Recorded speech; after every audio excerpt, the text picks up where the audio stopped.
んにちは。TTS の川本です。この動画は量子コンピューターの基礎第6弾になります。シリーズの最後になりますので、これまでに公開した動画を振り返りながら、量子コンピューターで尖っていけるのかについて改めて考えてみようと思います。よろしくお願いします。シリーズを振り返ってみると、第2弾と第3弾でアニーリングマシンを、第4弾と第5弾で量子ゲートを使いました。あえて明言しませんでしたが、シリーズの構成からすると、アニーリングマシンと量子ゲートという2つの技術があって、量子コンピューターの核をなすんだろうなという印象を受けるかと思います。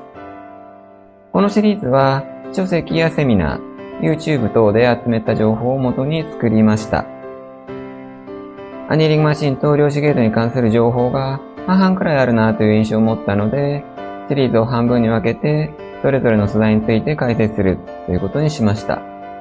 実はこの構図が、経済界の中で量子コンピューターが置かれている一つの微妙な状況を表しています。昨今、経済新聞などでも量子コンピューターが取り上げられるようになり、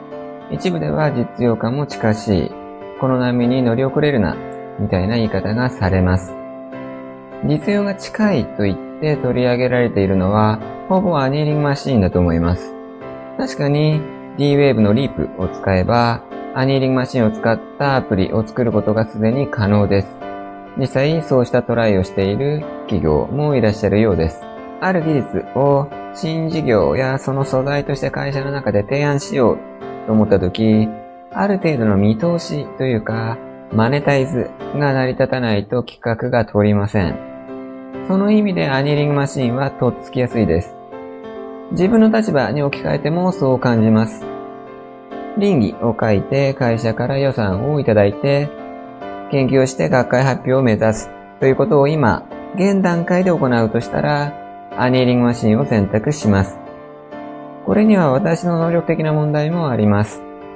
私はアプリケーション寄りの研究者で、学位も理学ではなく工学です。何より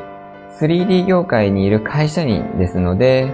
新しい技術を 3D 計算に使えないかなという考え方をまずします。本シリーズの第3弾では、令和版の日本地方分割について紹介しましたが、ああした感じで 3D 分野を含めた応用事例を考えてトライをするということができるレベルにアニーリングマシンはあります。シリーズ第2弾でもお話ししましたが、アニーリングマシンは研究者というよりも起業家の方に向いている素材だと思います。だから新聞等に載るんだと思いますが、日本では過度にアニーリングマシンがフィーチャーされているようです。これは必ずしも悪いことではないんですが、心配なのは経済性の高さからアニーリングマシンばかりに注目が集まって、結果的にブームが終わるみたいなことが起きたときに、従来からの汎用量子コンピューターの研究までがその煽りを受けてしまうということです。その辺は私も含めて正しい知識を持って世の中に発信するべきだというふうに思いました。その意味で汎用量子コンピューターの実態をもう少しお話ししておきます。ここでは汎用量子コンピューターイコール量子ゲートだと思ってください。動画の中ではシミュレーターしか使いませんでしたが、D-Wave と同様に汎用量子コンピューターの実機をインターネットを介して動かすサービスを IBM が提供しています。サボって使ってないんですが、1世代前の5ビットまでなら無料で使えるようです。シリーズ第4弾で紹介した 1+1 の量子回路図を思い出してください。4つの量子ビットで、つまり4量子ビットで回路を書きました。このことから5ビットの IBM の無料版では 1+1 を計算できますが、同時にその程度のことしかできません。動画では紹介しませんでしたが、同じ規模の掛け算をトライしたときは12ビット必要でした。こうなるともはや計算できません。無料枠とはいえ、2×3 が計算できないコンピューターだということです。ネガティブな話題を出しましたが、汎用量子コンピューターは私にとって研究者としての差がに従うところでは、間違いなく魅力的で、とてもワクワクする素材です。ただ大変もどかしいことに、直感に任せて突き進みにくい現状があります。最新の IBM の量子ビットは1121だそうです。ただ1000ビットあっても、32ビットインテジャーの掛け算すらできない印象でした。汎用量子コンピューターを実用化するためには、まず量子ビット数を増やす必要があります。現在日本企業も含めて多くの会社がこれにトライしています。ネット検索すると、量子コンピューターを実用化するためには、最低100万量子ビット必要だと出てきます。言語コンピューターやスマホの CPU が64ビットですので、100万ビットってすごく多いような気がするんですがちょっと違います。現行のコンピューター、つまりノイマン型のコンピューターは CPU とメモリーを組み合わせて計算をしています。CPU で処理したバイナリデータをメモリーに移動させることで大量の情報を扱っています。一方、量子コンピューターには少なくとも現状ではメモリーがなく、計算処理のすべてを量子ビットで頑張るという動きになっています。そう考えると100万ビットというのは決して多くありません。というのも100万ビットは数値的にはたかだか 125KB です。125KB のメモリーって、一体何年前のパソコンだっていう感じですよね。もちろん、現行コンピューターと量子コンピューターでは計算方法が違いますので、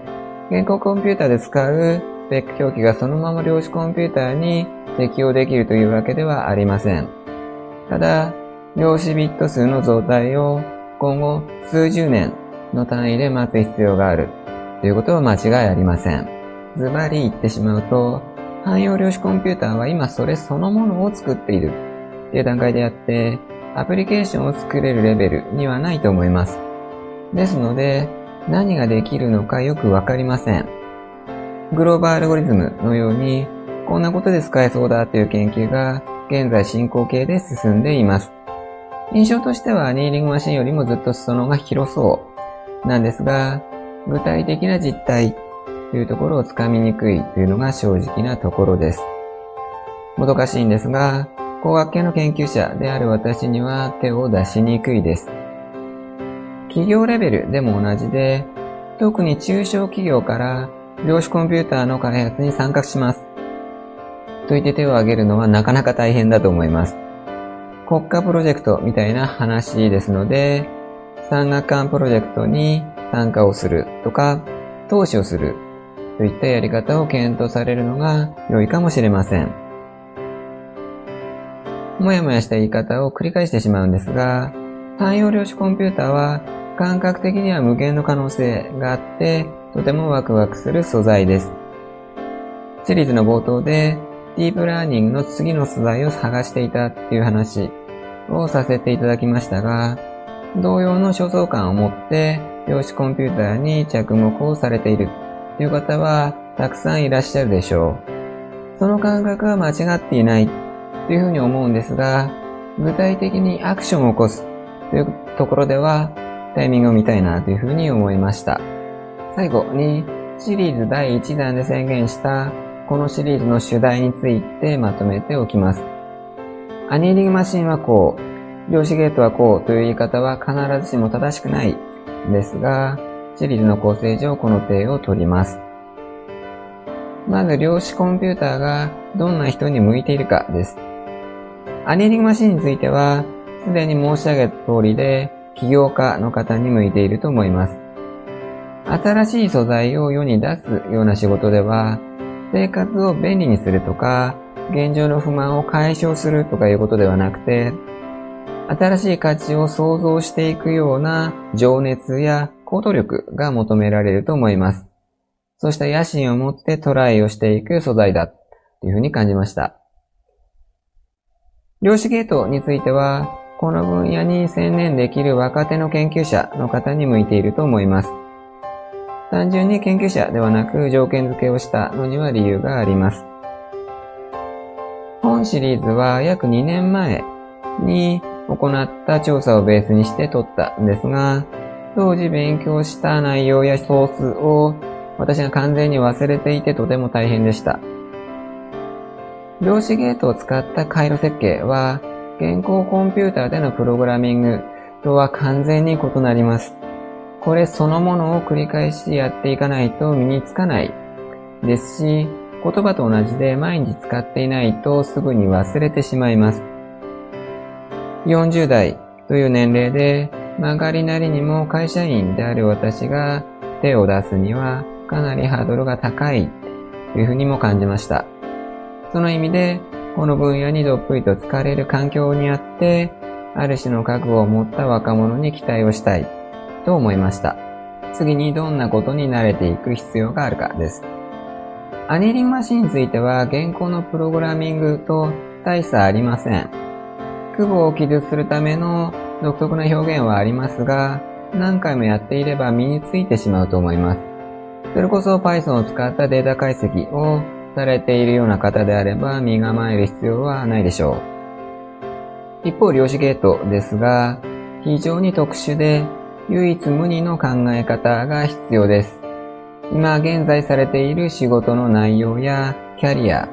は参考にならないかもしれません。根性論みたいになってしまうんですが、覚悟を持ってこれに取り組むしかないと思います。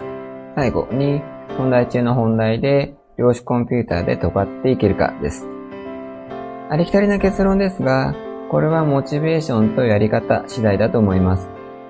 シリーズの冒頭でディープラーニングで尖りにくくなったというようなことを申し上げましたが、これは一研究者としての見解です。企画力や組織力がものを言うという点で、アニーリングマシンとディープラーニングが似ているという話もしましたが、間違いなくアニーリングマシンの方が未開拓です。多くの経営者やプロジェクトマネージャーの方にチャンスがあると思います。量子ゲートについては、これはトライできている時点で尖っていると言えます。理学よりの基礎研究になりますので、環境的にも能力的にも取り組める方は限られてくると思います。ハードルは高いですが、ここで結果を出せれば、世界の中でも唯一無二の存在になれるでしょう。この動画では、量子コンピューターの基礎シリーズについてまとめました。本シリーズでは、量子コンピューターについて私なりに調べたこと、考えたことを紹介させていただきました。拙い内容でしたが、量子コンピューターに興味を持たれている企業や研究者の方があれこれと発想する機会になれば大変嬉しいです。次回からまたテーマを変えて動画を撮るつもりなんですが、少し社内で調整中です。動画の内容については公開をもってお伝えをするという形を取らせていただきます。今回は以上になります。ご視聴ありがとうございました。